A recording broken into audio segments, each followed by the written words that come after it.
I got to start here, Chris, because I read that. I was like, all right, which one was he first, a scientist or a master of comedy improv?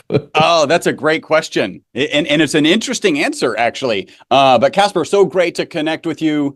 This has kind of been a long time coming. I'm Yes, it glad has. we're connecting. You joined me on my longevity summit. That was amazing. And then we bumped into each other kind of serendipitously at Biohacking Expo. Yep. Like, is biohacking something? This one was Expo, I BE, think. yes, Expo one. So many of them Um, now. and connected well there. So I'm really glad that we're here today. And I like that question, even if it was kind of offhand and you didn't intend it to be answered. I'll describe this. So I did comedy improv for 5 years. The theater is literally right down the street. The long and short story is my wife is involved in the program Big Brothers Big Sisters, and she had a little sister. I was too. Interesting. Oh yeah. Interesting point. Our She kind of became our little sister, really my wife's little sister, runs my office. Oh, Like wow. so we started knowing her when she was 12, and literally on the Amazing. smart days I do everything she tells me to. And part of Big Brothers Big Sisters is having activities with the littles, and this theater just down the road called Third Coast Comedy had this activity. And I went and I'm going to be 100% transparent, as ugly as this may sound.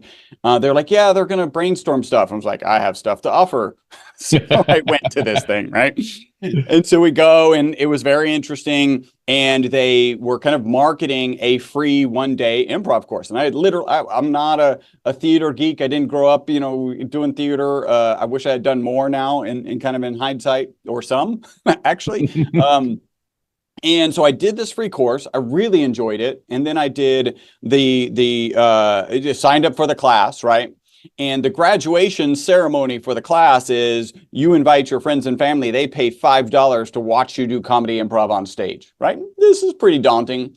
And I remember for the very first skit, I'll just never forget it. I was in the middle of it, and I thought, you know what? If I'm going to bother to do this at all, I'm going to do it huge. It's just going to be a huge whatever.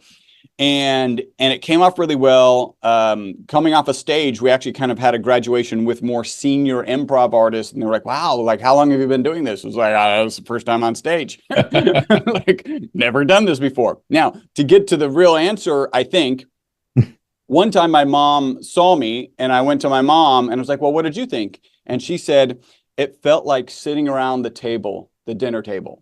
Mm. Because that's what we would do for dinner as a family. Like, throw out the word. Like I told a probably inappropriate joke before we got started about lichen, right? Like, throw it out there. Ooh, that was too much. Pull it back and rein it in, or push. Usually we would push harder. Yep.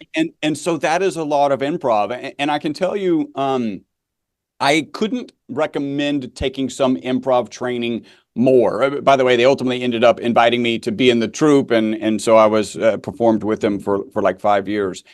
I think improv is a really, really valuable skill. I mean, one of them is, and we all know this, right? We've all had a fight with a significant other or just another person, and we're like, you've heard that you shouldn't be in your head thinking about what you're going to say next, right? And Yep. then waiting your turn to say it. You should actually be listening to them. Right. And that makes perfect sense. Really hard to do. Improv kind of trains you for that, because when you're on stage, the first rule of improv is yes and.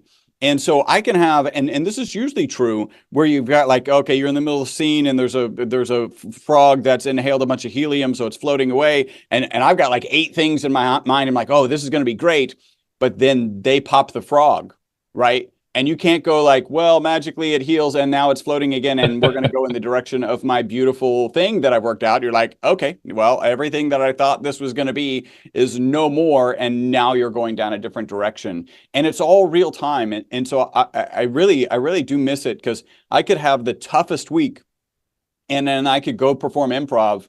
And because you're so dependent on what the other person is saying, you actually are, there's a phrase, if you're in your head, you're dead.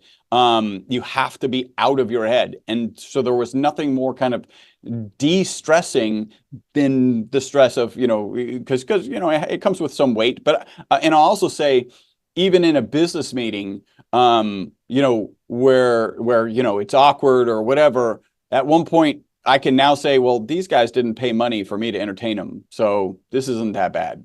Right. Like Right. I'm not really on the spot where with, you know, at least being in the professional troupe, I was more on spot. So I highly recommend doing improv. The yes and lesson, I actually trained with them. We would go do corporate trainings with them because those rules of improv are just really good to adapt.